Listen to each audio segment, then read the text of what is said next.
and that we're going to be able to utilize them. The programs we have, whether it's fast track, whether it's One Start, whether it's closing funds.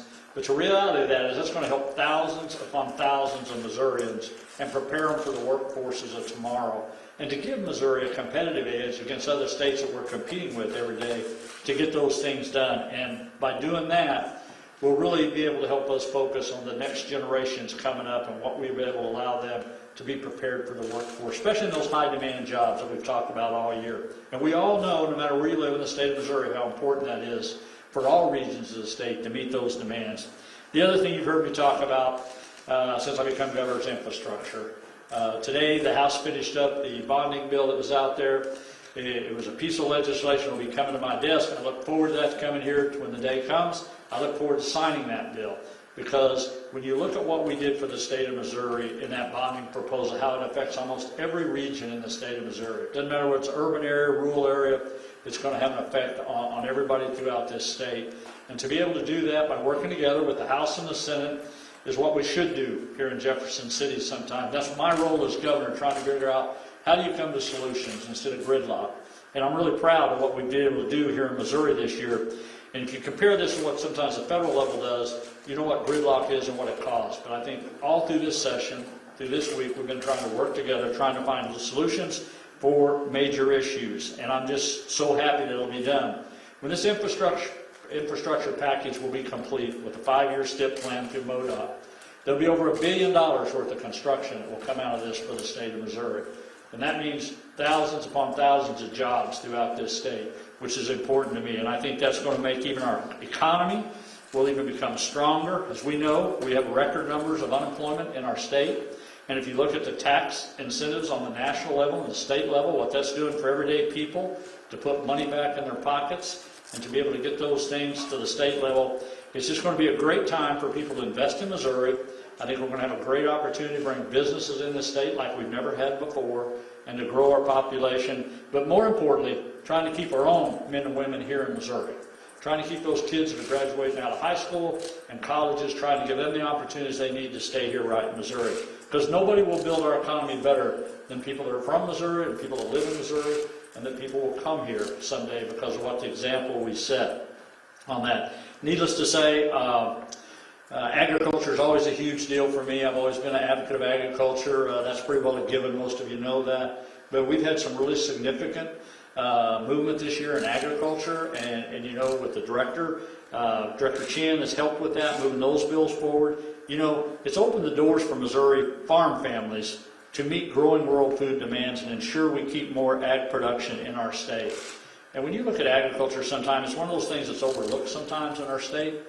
And when you look at the demand on agriculture for the future of the country and the future of the world, when you think that you have to double the production of agriculture in the next 40 years, what's took us 240 years to meet the demands of the world, there's going to be some great opportunities there through technology, through science. And we're going to change the way we're doing in agriculture in this state to meet those demands. And we are so fortunate to have agriculture in our state to be part of that industry.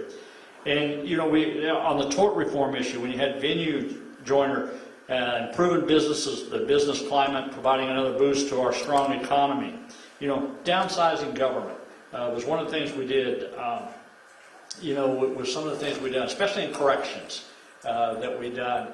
And Ann's here, the director's here with us today, but when you talk about shutting down a correction facility, which has never been done in the state of Missouri that I'm aware of, to really start trying to focus on people, how do we streamline that, and how do we make sure that people are incarcerated are getting the skills they need to go into the workforce instead of building more prisons. And I've said all along, I don't want to do that anymore. But I can't say enough for what she's done for the Department of Corrections and the things that she's brought forward to take care of our employees, the concerns that we've had in the state of Missouri, and what she's done to do that. So with that is another issue, and by closing that one penitentiary down, we'll save $20 million right off for the state government. So when we start talking about downsizing and streamlining, I really mean those things. They're just not buzzwords that you normally hear. You know, I asked the Director of Economic Development, which we'll talk about it here in a minute, but his agency had over 800 people in it. You know, and frankly, it wasn't very efficient. It wasn't efficient like we want it to be when you start talking about workforce and where we're going and tomorrow as far as recruiting businesses and taking care of people to be trained to that workforce. And we're going to take that down that economic development department down from over 800 down to less than 200 by August, and make sure they streamline on what they're supposed to be doing and not a lot of things they probably shouldn't have been doing in the first place. So I'm looking forward to making those streamlining government for that, and I think that's really important when you do that. You know, the other thing I want to talk about is the budget process that we went through this year. You know, when I started out the budget, I didn't know what to expect. We know where revenues were, and all along, you know, we were concerned about those numbers. When I put the budget together this year, I tried to look at the budget from a business perspective. That was long overdue for me to do that. And I tried to look at, okay, how can we get the job done in Missouri? We streamline government. We are very responsible with taxpayers' money. And how do I make sure when something maybe doesn't go like we expect it to go, what do you do? So one of the initial things is we tried to put a pretty good budget together, a pretty conservative budget together. And one of the things that I was really proud of getting done to my administration is that we left $100 million on the bottom line in case we need it for unseen things that could occur here in our state. And you couldn't see any more time of it when you talk about tornadoes that have hit the state recently, when you talk about flooding all the way from the Missouri River to the Mississippi River, to other things that occur just in the everyday businesses like everybody else runs your businesses.